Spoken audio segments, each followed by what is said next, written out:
मेरी प्रशस्ति में भी कुछ सत्य। तदोपरांत एक आरोप, न अभिमान मोह बस किंबा,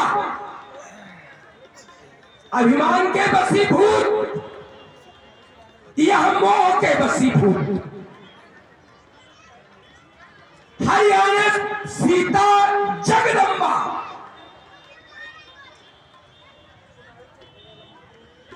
अगर इसके पूर्व एक बंदर आया था, उसने भी कुछ इसी तरह के शब्द कहे थे।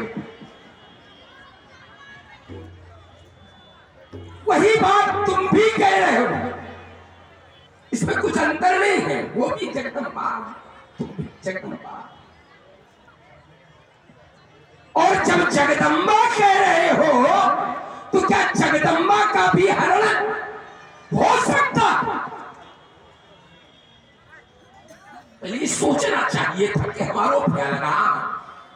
प्रत्युत्तर में एक हमें सद परामर्श दिया गया, आप क्या क्या करें। दसन कहो प्रकंठ उठारी। अभी तो ये बात समझे में नहीं आई कि क्या ये कोई नियमावली कि जो इस तरह के अपराध करता है तो क्या ये नियमावली अपनाई जाती? दांतों में तिनका, गले में कुल्हाड़ी, परिजनात नारी, सबको साथ में लेकर के, तो ये इसके पूर्व क्या किसी ने इस तरह की नियमावली अपनाई? मैं अपनी वाणी में अल्प विराम लगाकर छोड़ रहा हूं। वहीं से हम प्रारंभ हो रहे हैं। आपके द्वारा कहा गया मेरा प्रश्न बड़ा छोटा था, उत्तर बड़ा था।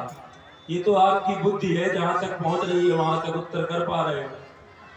जितना बड़ा प्रश्न था उतना ही बड़ा उत्तर था। प्रश्न था कवन तय बंदर, उत्तर आ गया मैं रघुवीर दूत दशकंदर। वही उत्तर हो गया था, लेकिन समझ में नहीं आया। और आपके जो भी वक्तव्य के अंदर हुआ है ये सब मनमुखी है, शास्त्रोक्त कुछ भी निकल के नहीं आया। आपकी निज की सोच है जो आपने व्यक्त की है। मैंने क्या कहा, ध्यान से नहीं सुना क्या?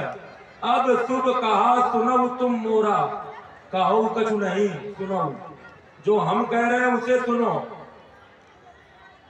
हमें संतुष्ट करने का प्रयास करो, हम तुम्हें संतुष्ट करें ऐसा नहीं। अब शुभ कहा सुनो तुम मोरा, जो मैं कह रहा हूं उसे सुनने का प्रयास करो। और ये उत्तर तब समझ में आएगा जब रावण को ये पता होगा हमारे 10 शीश क्या है, रावण के 10 शीश क्रम संख्या में क्या है।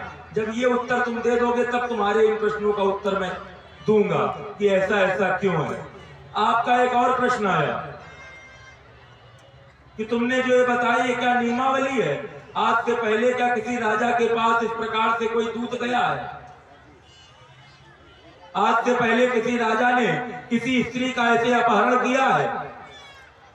मुझे जो भेजा गया है बना करके, उसमें मेरे पास एक नहीं कई अधिकार है, या ये कह दें सर्वाधिकार सुरक्षित है।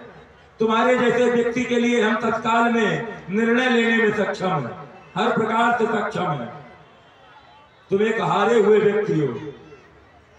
सबसे पहले तुम धनुष यज्ञ में जनकपुरी में हारे हुए हो, और वो तो परमात्मा है, उनसे तो हर कोई हार जाएगा। तुमसे हम क्या बात करें? एक गीध से हारे हुए हो, एक गीध बूढ़ा जटायु, उससे तुम हार गए, और तुम हमसे अपनी वार्ता को आगे बढ़ा रहे हो। तुम्हारी वार्ता का उत्तर तुम्हें तभी दिया जाएगा जब तुम शास्त्रोक्त मेरे इस प्रश्न का उत्तर दे पाओगे कि तुम्हारे इन 10 शीशों की क्रम संख्या क्या है। अगर इसका उत्तर तुम दे दोगे तो सारे उत्तर तुमको हम बताते चले जाएंगे, नहीं तो इसके पश्चात हम आगे अपनी वार्ता को बढ़ाएंगे। और इसी के साथ मैं अल्प विराम ले रहा हूं। दूत और सीधे प्रश्न करें, ये बात पहले तो दूत की नहीं हो सकती। तुम दूत हो ही नहीं सकते, बात खत्म हो। तुमने तो खुद अपने पैर में खुद अपने हाथ से कुल्हाड़ी मार ली। दूत और आते आते प्रश्न करे कि आपका ये ये क्या है? एक बात। दूसरी बात, राजा प्रश्न करने का अधिकारी है कि तुम यहां क्यों आए हो, उद्देश्य क्या है, और जो तुम्हारे द्वारा ये बात परोसी जा रही है, क्या इसके पूर्व इस तरह की कोई घटना घटी? इसके क्रम में तुम्हारे पास कोई उत्तर नहीं है। मैं इसे यही समझ रहा हूं और मैं विवश रही हूं कि तुम्हारे प्रश्न का उत्तर दूं।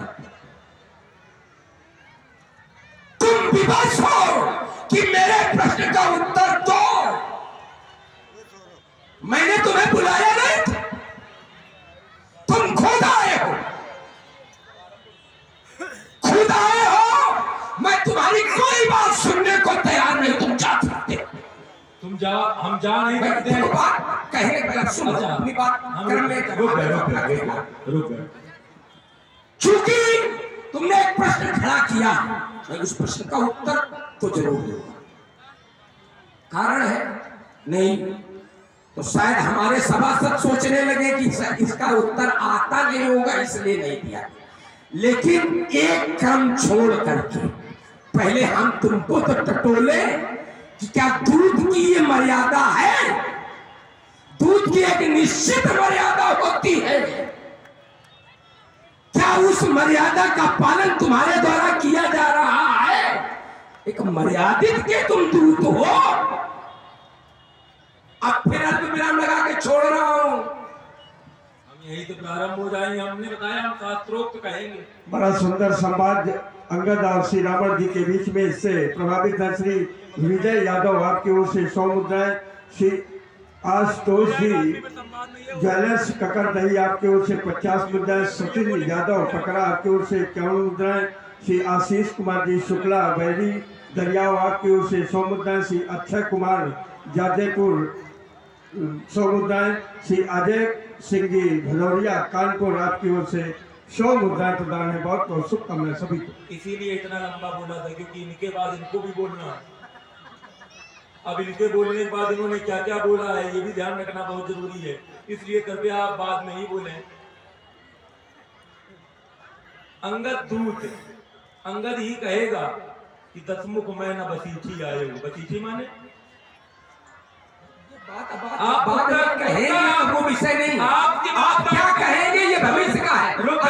अभी जो बात चल रही वहां रुक जाइए, आप रुक जाइए, अपने क्रम में अब आप बोलिएगा। मेरे पास सर्वाधिकार है, मैं कब क्या प्रयोग करूंगा ये यहां आके निर्णय नहीं है, वहीं से निर्णय चला है। जो हम निर्णय लेंगे वो वहां मान्य होगा। तो हमको वो वाला दूत मान्य होगा, अपने वाला। तुम्हारे यहाँ के तो गुप्तचर भी पकड़े जाते हैं, इसे दूत धरे, तुम क्या जानो दूत? तुम जानो का दूत होता क्या? दूत कितने प्रकार के होते हैं? 4 प्रकार के होते हैं, तो हम बता रहे हैं, तो बता दे भाई। दिशा निर्देश मिल रहा उसमें चलो, अच्छा रहेगा। अब निज वार्ता तैयार करोगे तो बहुत तैयार होगा। उत्तर नहीं है अभी कि क्रम संख्या क्या है सीटों की, नहीं वही उत्तर हो जाता बात का। भाई हम दूत बन करके आए हैं, ये हमने क्या कहा कि रावण के दूत है, मैं रघुवीर दूत दस्कंदर, उनके हम दूत हैं, लेकिन तुम्हारे लिए हम बहुत कुछ हैं। इसीलिए मेरा शब्द यहाँ विनय और प्रार्थना वाला नहीं है। नहीं जो पहले दूत आया था वो प्रार्थना पत्र लेके आया था, विनती करो जोर कर रावण, ये वो वाला दूत माने होगा। वो शांति का पुजारी था, हम क्रांति के पुजारी हैं। और जब हमारे यहाँ के शांति के पुजारी ऐसा कर देते हैं तो क्रांति के पुजारी को छेड़ो नहीं। तुमने हमसे जैसा प्रश्न किया था कवन तय बंदर, ऊंचा नीचा उत्तर नहीं दिया, वहीं दिया मैं रघुवीर दूत दस्कंदर। तुम हमका कहो बंदर तो हम तुमका कहिए दस्कंदर। सम्मान दोगे तो सम्मान पाओगे। यही तो समझना चाहिए हमारी वार्ता किस प्रकार की है। तुमको कैसे राजा बना के बैठाया गया और कैसे तुम चुने गए, तुम्हें वार्ता तो नहीं समझ में आ रहा है सामने वाला किस रूप में आके वार्ता कर रहा है। मैंने परिचय दिया था, दूध के बाद तुम्हारे लिए परिचय था वो मम जन कही तो यही मिठाई, तब सचेत होना चाहिए। ये परिचय दे रहा है व्यक्ति। दूध कभी परिचय नहीं देता, दूध का एक ही परिचय होता है, वो केवल दूध होता है। लेकिन हमने परिचय दिया मम जन गई तो रही मिताई, तब हित कारण आयो भाई। इस पर विचार नहीं गया। अगर इन सब बातों पर विचार करते वही उत्तर हो जाता। मैं पुनः अल्प विराम दे रहा हूँ। विचार तब करता जब केवल इतनी बात होती। विचार के साथ में जो तुमने अन्य बातें परोसी, जो रावण को स्वीकार ही नहीं हो सकती, वो बातें कही गई। बात तो ये है। इसलिए एक बात पर बड़ा जोर दिया गया, मैं पहले उसको तुम्हारी बात को हल करूं कि 10 रूपाणी में बोध प्रसिद्धि सदैव प्रसेनो उग्रजितो पूरन शोभाशालित मालना कैलाश कोड़ा कांतिहाना दिव्य रूपमत सालना रिमत सालने 10 कंदरा। एक बात। दूसरी बात, विषय जो तुमने कहा कि मैं स्वतंत्र हूं, मैं जो चाहूं, कोई दूत या तुम बन के ना आवे, और दूत बनकर आएगा तो उसकी सीमा रेखा निर्धारित की जाती है। अच्छा, तुम दूत हो तो तुम जानते हो कि 4 प्रकार है, लेकिन उन चारों प्रकारों की सीमा रेखा निर्धारित दूत का पहला नैतिक कर्तव्य है कि वो शत्रु पक्ष में अपने स्वामी के स्वभाव के अनुरूप बात रखे और दूसरे पक्ष को संतुष्ट करने का कार्य करे। सबसे पहला कर्तव्य ये है, जिस उद्देश्य को लेकर आया। तो विषय तो वो तो तुमने कुछ रखा नहीं कि दूसरे को संतुष्ट करना है, वर्ण एक सदमंत्रणा दी। और जब मैंने सदमंत्रणा पर प्रश्न चिन्ह खड़ा किया, कह रहे इस तरह किसी ने हरण नहीं किया, इससे खराब तरह से हरण किया। चंद्रमा ने हरण किया, क्या हुआ? ऐसे शरण में उसे जाना पड़ा था, नहीं गया। वर्ण उसने युद्ध किया, तब पितामह ने आके संधि कराई। संधि के बाद क्या क्या, और यहां तो अगर हरण किया तो अभी तक कुदृष्टि नहीं डाली, और वहां एक संतानोत्पत्ति भी हुई, जिसका नाम को। तो ये न कहो कि ऐसा हुआ नहीं, सब हुआ, लेकिन जो तुमने बात ये है कि जो तुमने कहा ये करो, ये आज तक कहीं किसी इतिहास में कभी किसी के द्वारा कराया गया हो तो अपने कम में बताना। आपने एक और आरोप लगाया था। 3 बातें हो गई हैं, तीनों का उत्तर हो जाए हम वहीं रुक जाएंगे। नहीं बात इतना सरल व्यक्ति नहीं मिलेगा, छोड़ दिया। चलो कहो। सरल तो काफी हुआ, और जो सरल है वही कठिन है। कठिन लिखना कठिन नहीं है, लेकिन सरल बड़ा कठिन है लिखना। सरल लेखा खींचो, सद के लिखना पड़ेगा, कठिन तो चाहे जैसे खींच दो। आइए, इनका पहला प्रश्न आया। हमने एक प्रश्न रखा था कि 10 सिर हैं, तो श्रीमान जी ने ईमानदारी से 10 सिरों के नाम बताए, लेकिन प्रश्न दूसरा था, उत्तर दूसरा आया। वहां पूछा गया था क्रम संख्या क्या है शीशों की। रावण के 10 शीश किस क्रम में है, ये प्रश्न था। भगवान शंकर के 5 मुख हैं, 5 मुखों के नाम बता दिए जाए, तत्पुरुष, अघोर, सत्वजात इत्यादि इत्यादि, लेकिन क्रम पूछा गया था। ईशान और वामदेव 5 हैं। हाँ, कुछ चलो, तुम विशेष पुजारी हो ना, तो ये पूर्ति करना जरूरी था। नहीं, केवल हम नहीं पुजारी हैं, विशेष तुम्हारा स्वामी भी पुजारी है। हमने क्या कहा, शब्द ध्यान दो। विशेष पुजारी तो सब है, लेकिन विशेष लगा दिया। विशेष वो भी है। नहीं, सर काट के उन्होंने अभी नहीं चढ़ाए, फिलहाल आपने चढ़ाए हैं। ये थोड़ा सा विशेष में आप इसलिए सर काट दिया ना, झुका देते चल जाता, सर काट दिया। चलिए, इसका मतलब तुमने देखा नहीं, वो तो कोई भी कार्य प्रारंभ करने के पहले कुछ करता है। अरे अब ये देखो, ये विषय विशेष कौन है? हम अपनी बात को कैसे श्रृंगारित कर रहे हैं, ये आप हम पर रहने दीजिए। चलिए ठीक है, आप श्रृंगारित करें, है ना। आप बैठो, इसलिए अच्छा श्रृंगार कर रहे हैं। थोड़ा 3 बातें थी। एक बात तो ये है कि 10 सरों के नाम बताए, दूसरी बात बताई दूत की। ये बात सही है, दूत की एक सीमा रेखा होती है, लेकिन कहाँ? जहां राजा दूत को मानने वाला हो। ईमानदारी से ऐसी मूर्ति बैठी है, ध्यान ले जाना चाहूंगा। एक बार तुम्हारे पास तुम्हारे भाई कुबेर का भेजा हुआ दूत आया, तुमने क्या किया? मरवा दिया। जब तुम दूत के साथ ये निर्णय लेते हो राजा की कोई सीमा रेखा नहीं, तो जब तुम बहुत पहले उस पद से च्युत हो चुके हो जिस पद का पालन करना चाहिए, तो अब तुम सीमा रेखा की कोई बात ना करो। सीमा रेखा की कोई बात तुम मत करो, क्योंकि कुबेर के दूत को तुमने मारा, इसलिए दूत के धर्म का विनाश तुमने स्वयं कर दिया। तीसरी तुमने बात रखी चंद्रमा की। ये चंद्रमा का जो आपने प्रसंग रखा है, इसको थोड़ा सा हम जोड़ दें, क्योंकि सामने ऐसी मूर्ति है। क्या कहना नहीं चाहिए, लेकिन क्या देवगुरु बृहस्पति ने कुछ नहीं किया था जो चंद्रमा को करना पड़ा?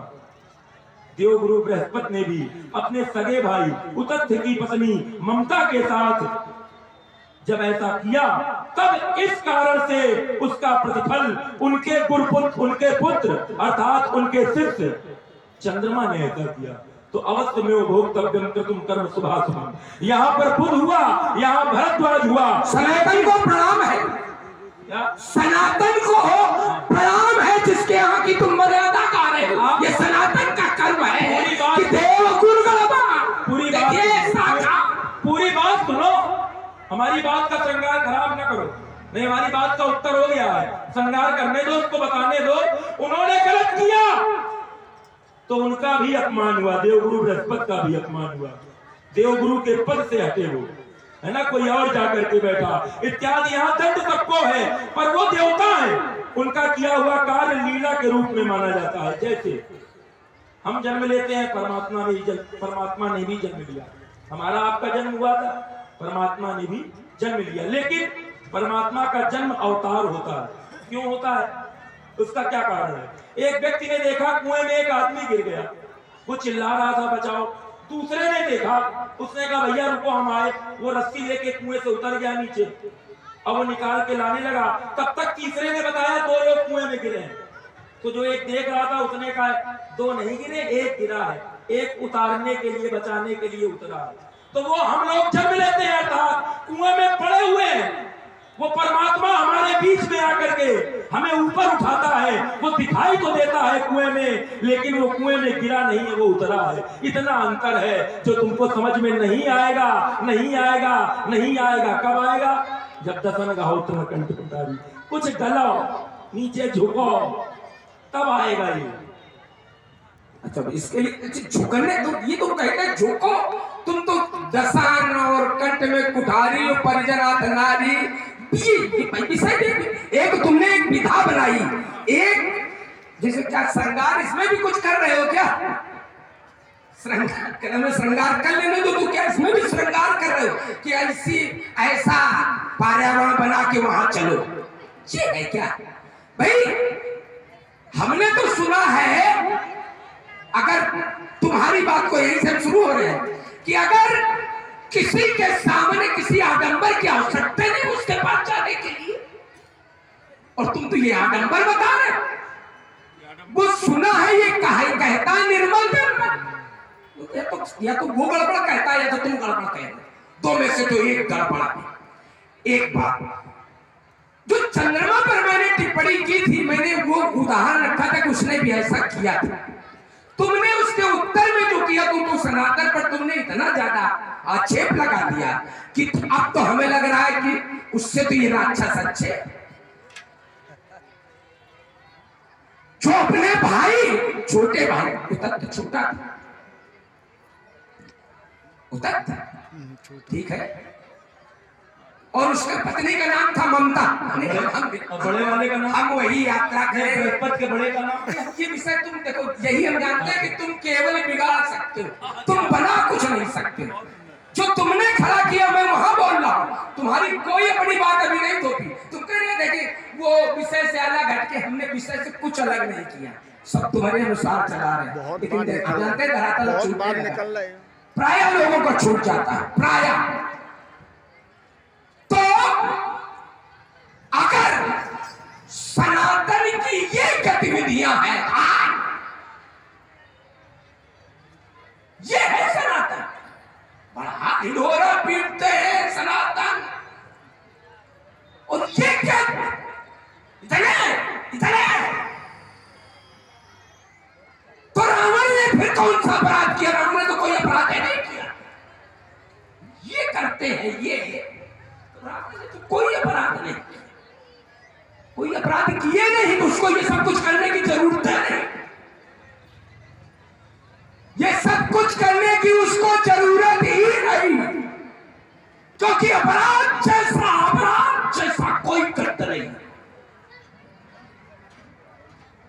अब मैं फिर मेरा लगा कि फिर छोड़ना हो, तुम बहुत ज्यादा लंबी यात्रा बता रहे थे, हम बिल्कुल दो शब्दों में उत्तर कर रहे थे। थोड़ा तो होने दो, आप बाहर ही आकर के कर सकते हो, भीतर से कठिन है। हाँ, यहाँ हमें दिखाई पड़ रहा है, हम तब तक मानेंगे नहीं, तभी हमने कहा बाहर आओ तभी हो पाएगा, अंदर से नहीं होगा। देखिए हमारी आपकी वार्ता बन नहीं पाएगी, क्योंकि वार्ता बनेगी तब जब आपको समझ में आएगी। देखो हमें ये चीज समझ में आ गई थी जब ये आए थे, तो हम समझ गए थे, लेकिन कुछ वार्ता ऐसी होती है तो लगता दो शब्द तो हो, दो शब्द हो। आइए हम उत्तर करते चले। हमारा पहला प्रश्न यथावत उत्तर नहीं आया, लेकिन हम उत्तर करेंगे, यही तो उत्तर करेंगे। रावण के 10 शीश किस प्रकार से है, कोई बता सकता? रावण के 10 शीश सीधे एक के ऊपर है, एक के ऊपर है। कभी गौर से पढ़ना, वहां पर यही है, कहीं दूर नहीं, इसी ग्रंथ में पता चल जाएगा रावण के शीश कहते हैं। तभी मेरे उत्तर इतनी ऊंचाई के थे, शायद इस कान में नहीं तो ऊपर तक कहीं ना कहीं मेरी बात टकरा जाएगी। आपका प्रश्न आया था, तुमने जो नियमावली बताई, क्या ये नियमावली है? अब मैं ध्यान केंद्रित करूंगा, नियमावली कैसे है।